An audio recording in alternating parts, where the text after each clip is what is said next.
நண்பா, இப்பெல்லாம் உனக்கு வாழ்வை விட சாவுதான் ரொம்ப பிடிக்குது. எனக்கு நல்லாவே தெரியும். ஏன்னா உன்னோட வாழ்க்கையில நீ நினைக்கிறது ஒண்ணு, நடக்கிறது ஒண்ணு. நண்பா, ஒரு விஷயம் சொல்லவா? இந்த உலகத்துல சாகிறது யார் வேணாலும் சாகலாம். ஆனா நல்லா வாழ்ந்து காட்டுறது தான் கஷ்டம். உன்னோட அழிவுக்காக ஒரு கூட்டமே காத்துட்டு இருக்கு அப்படின்றது உனக்கு தெரியும்ல. அப்புறம் எதுக்காக நீ சாகணும்? அவங்கள கொன்னுட்டா? ஆமா, கரெக்டா தான் சொல்றேன். அவங்கள கொன்னுட்டா நண்பா, நீ நல்லா வாழ்றத பார்த்தாலே அவன் கொஞ்சம் கொஞ்சமா சாக ஆரம்பிச்சிருவான்.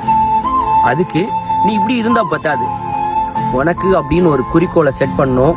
அந்த குறிக்கோளை சென்றடைகிறதுக்கு உன்னை இன்னைக்கே தயார்படுத்த ஆரம்பிக்கணும். நீ உன்னோட வாழ்க்கையில வெற்றி பெற்றாலே அவன் கொஞ்சம் கொஞ்சமா பொறாமையிலையும் வயிற்றெரிச்சல்லையும் சாக ஆரம்பிச்சிருவான். நண்பா, இதுவும் ஒரு வகையில மர்டர் தான். Psychological murder.